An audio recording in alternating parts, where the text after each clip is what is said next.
Fatima Shirazi home made product استعمال کرنے سے 1 منتھ میں 10 kg تک آپ اپنا وزن کم کر سکتے ہیں۔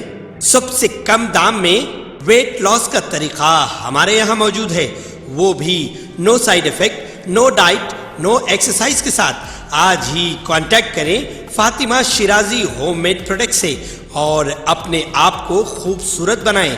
Fatima Shirazi home made product, golden heights colony, pillar number 213، Rajendra Nagar, Hyderabad, 8142877400۔ The Kerala story پر پابندی عائد کرنے کے مطالبے پر 5 مئی کو صدر مسلم یونائیٹڈ فیڈریشن مولانا حکیم صوفی سید شاہ محمد خیر الدین قادری کا ہاؤس اریسٹ کر لیا گیا۔ صدر مسلم یونائیٹڈ فیڈریشن نے احتجاج کرتے ہوئے فلم کے ڈائریکٹر کو گرفتار کرنے کا مطالبہ کیا۔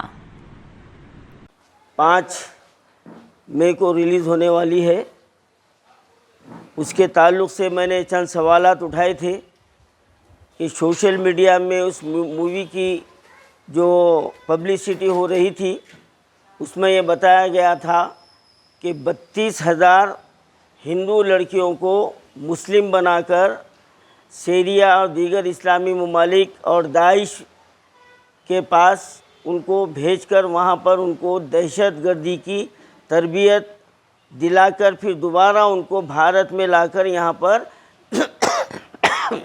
دہشت پھیلائی جا رہی ہے۔ یہ اس مووی کا اس عنوان سے جو ہے نا بنائی گئی ہے۔ تو میں حکومت ہند اور حکومت تلنگانہ سے میں نے 3 سوال کیا کہ 32,000 اگر لڑکیاں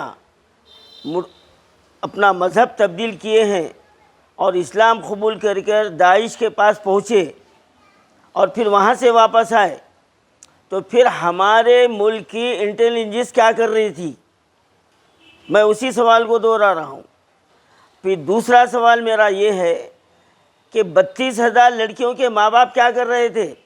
مجلس اتحاد المسلمین کے صدر و رکن پارلیمنٹ حیدرآباد بیرسٹر اسد الدین اویسی نے کاروان کے رکن اسمبلی کوثر محی الدین اور حیدرآباد کے مجلسی کارپوریٹروں کے ہمراہ کولہار منڈل بسوان بگی واڑی میں ایک بڑے انتخابی جلسے عام سے خطاب کیا۔ اویسی کو بولنے کی صلاحیت دی ہے۔ اگر آج اللہ سبحانہ و تعالیٰ نے حیدرآباد کی گلیوں سے نکلنے والے ایک شخص کو کولہار کی زمین پر پہنچا دیا جس کو سننے کے لیے اتنی بڑی تعداد میں لوگ آج جمع ہوئے ہیں، اگر آج اللہ نے اسد الدین اویسی کو 4 مرتبہ MP اور 2 مرتبہ MLA بنایا، اگر آج اللہ نے اسد الدین اویسی کو جو کچھ میرے پاس ہے وہ اللہ کا فضل ہے، تو یاد رکھو وہ مجلس کی وجہ سے ہے، اسد الدین اویسی کی وجہ سے نہیں ہے۔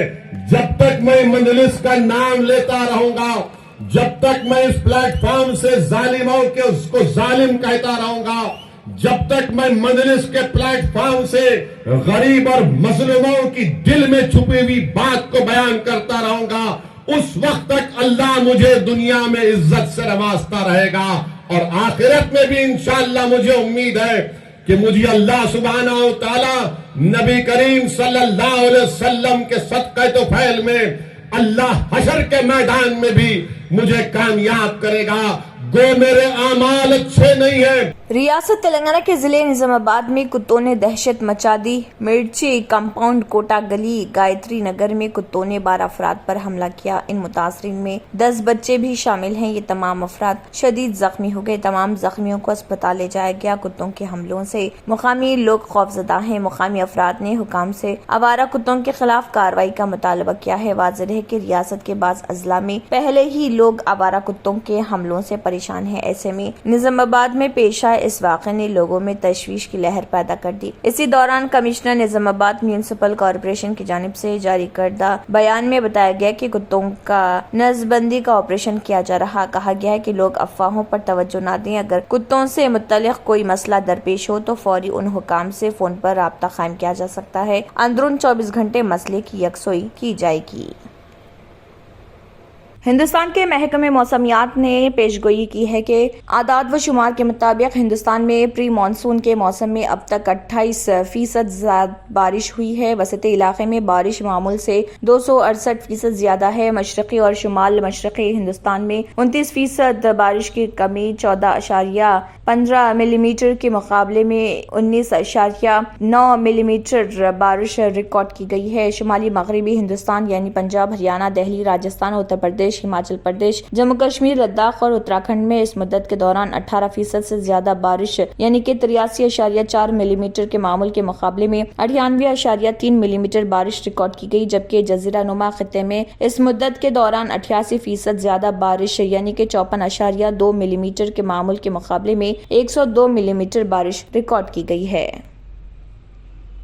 منی پور میں پھوٹ پڑنے والے تشدد میں اب تک 12 لوگوں کی موت ہو گئی ہے اور کروڑوں روپے کی سرکاری اور خانگی املاک کو نقصان پہنچا ہے۔ تشدد کو روکنے کے لیے منی پور کی حکومت نے سڑکوں پر نکل کر احتجاج کرنے والوں کو گولی مارنے کا حکم دیا۔ ریاست میں قبائلیوں اور اکثریتی طبقہ میٹی کے درمیان تشدد پر قابو پانے کے لیے انتہائی نازک حالات میں دیکھتے ہی گولی مار دینے کا حکم جاری کیا ہے۔ اس تشدد کی وجہ سے 9000 سے زیادہ افراد نے اپنے دیہاتوں کو چھوڑ دیا۔ فوج کے 55 کالس اور آسام رائفلز کو بڑے پیمانے پر لوٹ مار کو لوٹنے کے لیے تعینات کر دیا گیا ہے۔ فوج نے صورتحال مزید بھڑکنے کی صورت میں حالات سے نمٹنے کے لیے مزید 14 کالس کو تیار رکھا ہے۔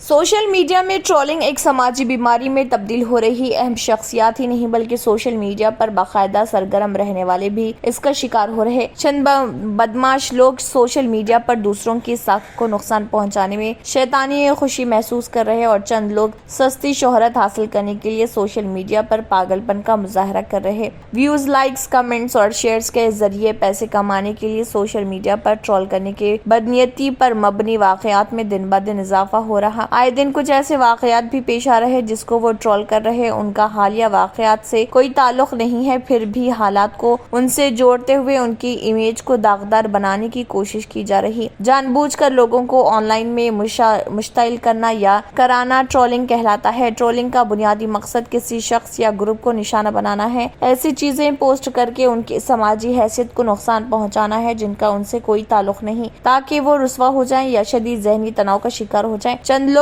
تو کچھ نہیں کر سکتے، جو لوگ کچھ کرتے ہیں ان میں نقص نکالتے ہوئے خوشی محسوس کرتے ہیں۔ ہر پہلو کے دو رخ ہوتے ہیں، مگر مثبت رجحان کو نظر انداز کرتے ہوئے منفی رجحان کو فروغ دینے کو زیادہ اہمیت دیتے ہیں۔ دوسروں کی ترقی، خوشی اور کارناموں پر حسد کا شکار ہو کر کوئلہ بن جاتے ہیں۔ ٹرولنگ کے معاملے میں چند لوگ نفسیاتی بیماریوں کا شکار ہیں۔ بعض اوقات وہ جنہیں ٹرول کر رہے ان کی نجی زندگی اور ارکان خاندان کو بھی درمیان میں گھسیٹ لیتے ہیں۔ انہیں یہ بھی احساس نہیں رہتا کہ وہ کیا کر رہے، بس دوسروں کی عزت اچھال کر بہت بڑا کارنامہ انجام دینا جیسا فخر محسوس کرتے ہیں۔ ٹرولنگ کے بھی کئی اقسام ہیں۔ جھوٹے الزامات، مثلاً دوسروں کو نیچا دکھانا، مذہبی منافرت کو فروغ دینے کی کوشش کرنا اور ساتھ ہی نامناسب لوگوں و مقامات کو فروغ دینے کی کوشش کرنا اور ساتھ ہی نامناسب لوگوں و مقامات کو تنازعات میں گھسیٹنا بھی شامل ہے۔ ساتھ ہی پرانی نسل کے سیاستدانوں کو موجودہ سیاست میں گھسیٹنا، پرانے علاقائی اور مذہبی تنازعات کو سامنے لانے کے لیے ٹرول کرنا، کسی بھی مسئلے کی تائید و مخالفت میں تبصرے کرنا، بالخصوص مذہبی مسائل پر حمایت اور مشتعل کرنا، بڑی تعداد میں فرضی اکاؤنٹس بنانا اور ان کے ذریعے کسی کی حمایت و تذلیل کرنے کے لیے ٹرول کرنا، عوام میں ایک قسم کی رائے پیدا کرنا۔ مثال کے طور پر سیاستدانوں، سیاست، مذہبی مسائل کے بارے میں پیسوں کے لیے ٹرول کرنا، ٹرول کے ذریعے جذبات کو ٹھیس پہنچانا، عوام میں بے چینی اور ذہنی تناؤ پیدا کرنے کے مضر اثرات مرتب ہو رہے۔